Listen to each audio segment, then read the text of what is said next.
Hey everybody, welcome to WhyBuy. Let's talk about Chemical Guy's Honeydew Snow Foam Auto Wash and properly cleaning your car.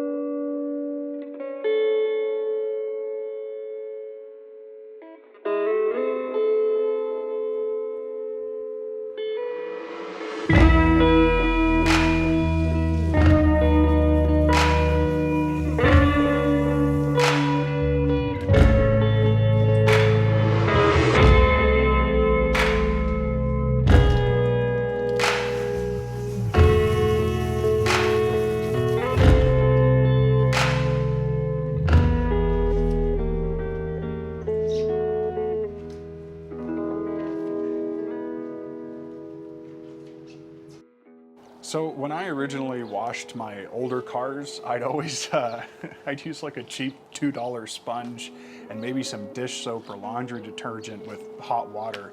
And knowing what I know now, don't ever do that. You're gonna destroy your clear coat. And basically the reason is that dish soaps especially, they're more designed to degrease cookware, whereas they're not pH balanced for, say, like a car clear coat. So you could end up kind of stripping the finish and making the paint look dull, which, you know, is kind of ironic when you think about washing your car to get it nice, glossy, clean.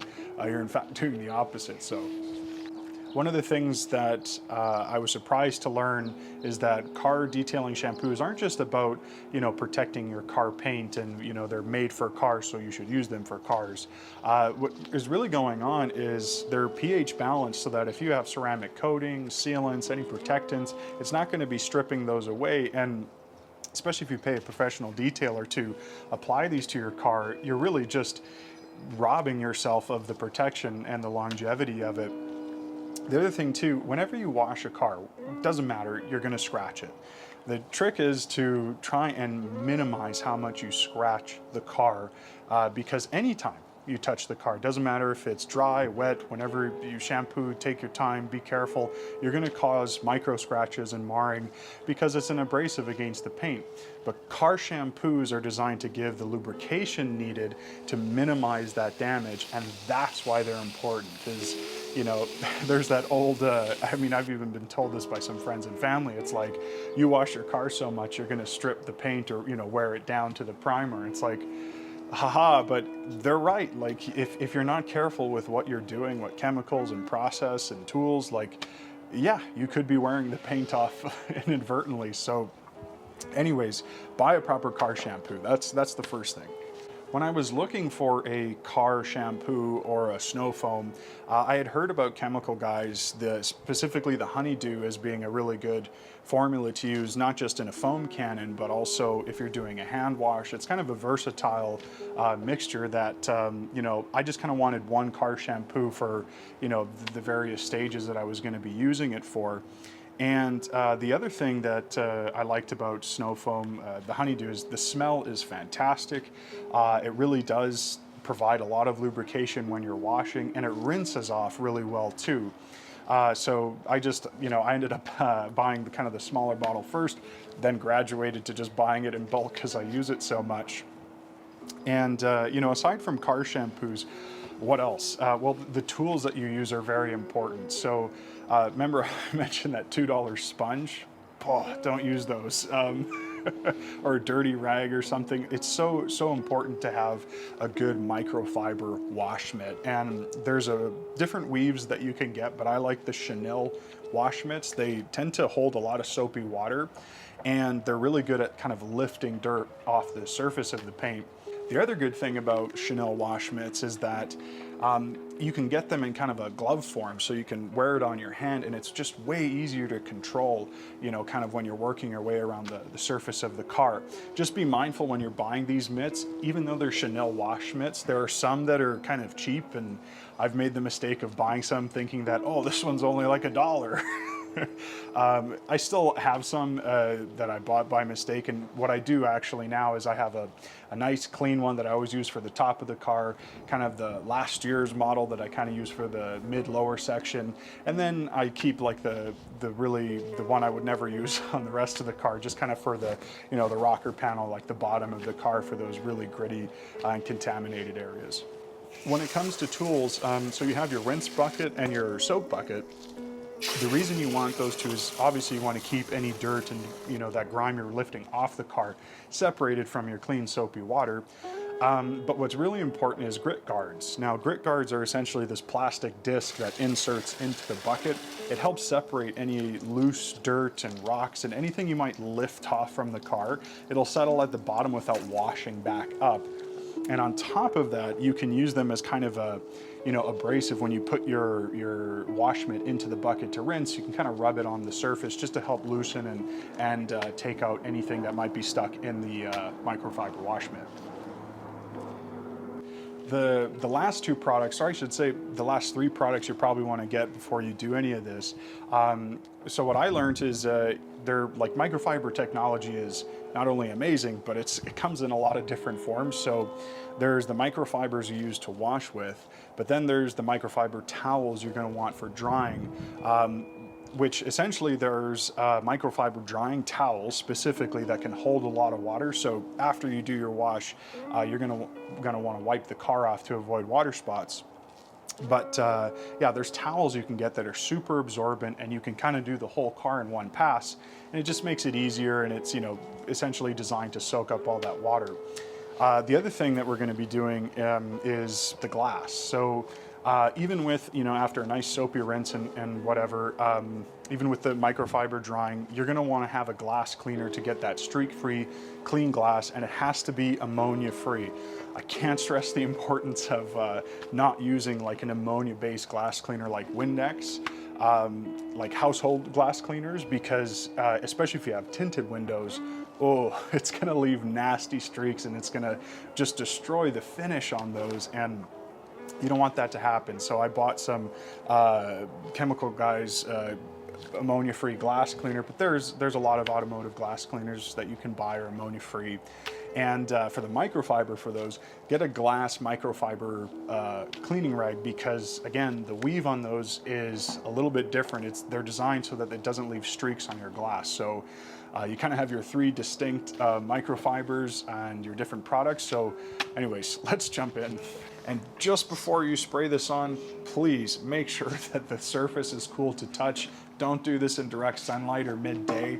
Sometimes the sun can activate the chemicals differently, but really it's going to dry them onto the paint. You really don't want that. So do it in a garage or a closed space with some shade, or you can do it outside. Just do it in the early morning or maybe in late evening. Have some cloud cover, but yeah, worst time to do this outside midday with the sun beating down. Try to avoid that at all costs. So first up is the pre-wash stage. Now, pre-treatment, pre-wash, what is that? Essentially what we're going to be doing is spraying on product to help break down that surface kind of dust and grime and any deposits that might just be resting on the car.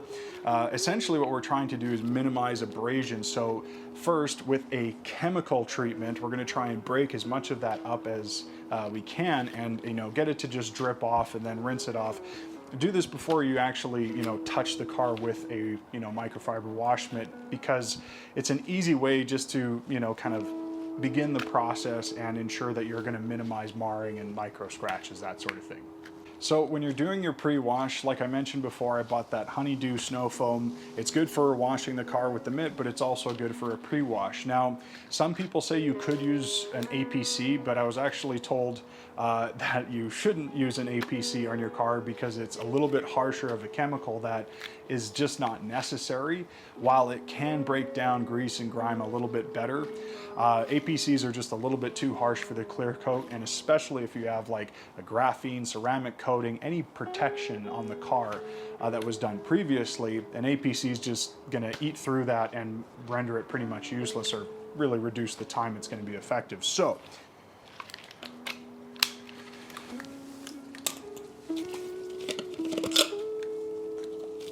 When you're looking for a foam cannon, you can buy some that don't need a pressure washer to work. There are garden hose attachment versions. The only issue is you're not going to get as dramatic as a foam spray on there, but it's still going to do the job in, you know, kind of applying a rinse soap formula onto the car. Just make sure you buy a quality one. There are some out there that are cheap crap. I bought one once that was like $15 and the nozzle actually shot into my car and I was just beside myself. Not this car, my older car, thank God. But I have a new one that's it's got brass fittings so that, you know, it'll resist to the chemicals and water corrosion over time, and it works pretty good too. Now, in terms of the mixture in your canister, that's going to depend on the brand of snow foam that you use. They all give a recommendation in terms of how many parts for how much water, but make sure that you fill it with water first. Put your car shampoo in and don't shake it. We don't want foam inside the canister. What you want is just to kind of gently tip it upside down, and the chemical will just actually dissolve into the water and it'll mix very well that way. So with the pre-treatment applied, you're gonna let it dwell for 2 to 4 minutes and just give it a chance to break down some of that grime, let the chemicals do the work, and then you're just gonna rinse it off thoroughly. So with regards to the theory of whether or not you should rinse the car, then apply your pre-treatment, then rinse it off, or just apply the pre-treatment and rinse it off, I found a video that basically did a test to show that it depends on the car shampoo, but if you apply it when the car is dry, you might get a bit better results in terms of it pulling off that dirt and debris. If you're skipping this step altogether and you're just going to do a bucket wash and not do a pre-treatment, you can just rinse with water and try and get some of that debris off. Really, the only issue that you're running the risk of is you're not loosening kind of that top layer. You're not, you know, breaking down some of the encrusted bits that might be stuck on there, and you're just really you might cause more marring or scratches when you're doing your wash. So I leave it to you to take the risk, but this is something that's easy to do right off the bat, and yeah, it's just a step I do all the time. So once you've done your pre-wash, now it's time to prep for your actual hand mitt wash. Always get into the habit of wearing nitrile gloves. These are harsh chemicals. Some of them might smell good, but they're gonna destroy your skin. So always wear, you know, hand protection, and you can even get some eye protection too in case there's any splashback. The other thing too, you know, make sure you have all your tools ready to go. Always make sure they're clean. Never use dirty tools from your last wash. And well, let's start with the car shampoo. We're gonna spray the car one more time, just like the pre-wash. I use a Chenille microfiber wash mitt. They're awesome, they're easy to control, they hold a lot of soapy water, and they have a great design to pull kind of that dirt and grime off of the car and trap it in the mitt, and then you just deposit it back into the rinse bucket. You can just use one. I like to have a couple, one for, you know, kind of the top area of the car, the glass where I'm gonna start. That one's always the cleanest. And as I work my way down, as the car, you know, gets more deposits as you get closer to the ground, you know, use a mitt that you know is gonna get a little bit dirtier.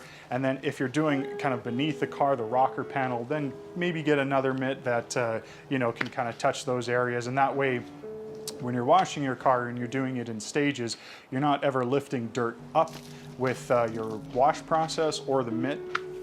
One thing that's important when you're doing your hand wash, always make sure that you're going in kind of long strokes. I think it's a common misconception. People think you have to kind of swirl and go in circles to get a good clean, but let the chemicals do the work. Don't worry about pushing hard or agitating in circles. You kind of want to go with the direction of the wind, you know, as if the car was in motion, to get kind of nice long strokes when you're doing your wash.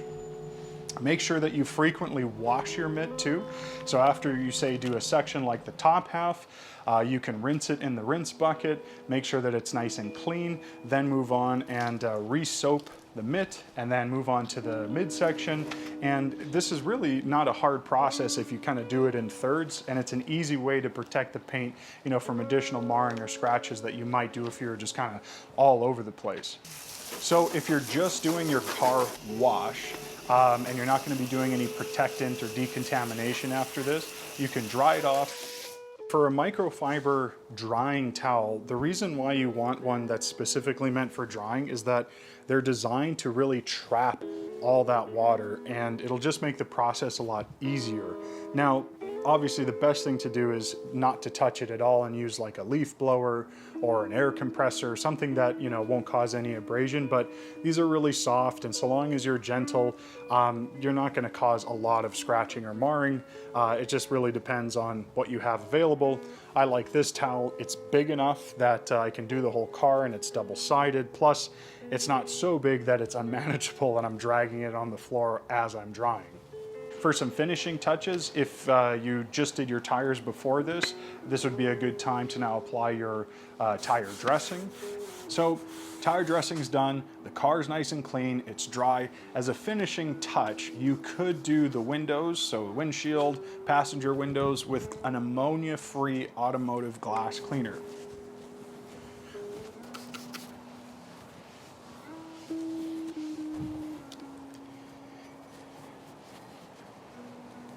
Make sure you buy a microfiber rag or towel that is meant for glass. The reason is the weave on here is a little bit different, where it's not going to be leaving streaks or lines. Get one that's specifically designed for the glass. And as always, with all your microfiber towels, after you are done using them, make sure that you set them aside and that you wash them separately. You don't want to be cross-contaminating all these chemicals, and can machine wash them in cold water. Use a little bit of detergent. Do not use fabric softener. Do not use heat. It's basically, it's like a plastic weave essentially in microfiber, and you don't want to heat it up. You'll defeat the purpose of, you know, the towels. And when it comes to drying, low heat setting, and that's it. Now, worst case scenario, if your microfiber towel gets really dirty, or for example like this one, and it's probably going into the garbage. I'm not going to risk, you know, washing this and, you know, whatever. Use your best judgment. If one of them is really dirty, or, you know, it's worth spending the $1 to get a new one versus, you know, reapplying something like this back onto your car later. The other thing too that's really important is always clean your tools after you're done the job. So your rinse bucket, your soap bucket, make sure that you rinse them out thoroughly. Your brushes, your microfiber mitts, you want to have those clean and ready so that the next time you come and wash the car, they're ready to go, and you're not letting all those chemicals dwell into the fibers, because eventually, you know, if it's just sitting in there, it will break down the fibers, rendering those tools useless. So be clean, and also clean your tools. So if you thought this video was helpful, please like and subscribe, show your support, and thanks for watching.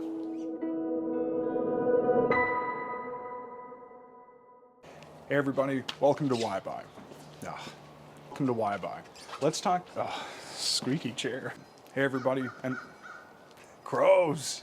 Hey everybody, and welcome to WhyBuy. Let's talk about, man, those crows are just, at first I tried, just to show you, like on a cloudy day, you could, you know, wash your car outside. I parked the car outside, and as soon as I got out there, it's like the sun just poked its head out and started beating down on the car, so I had to drive it back into the garage, and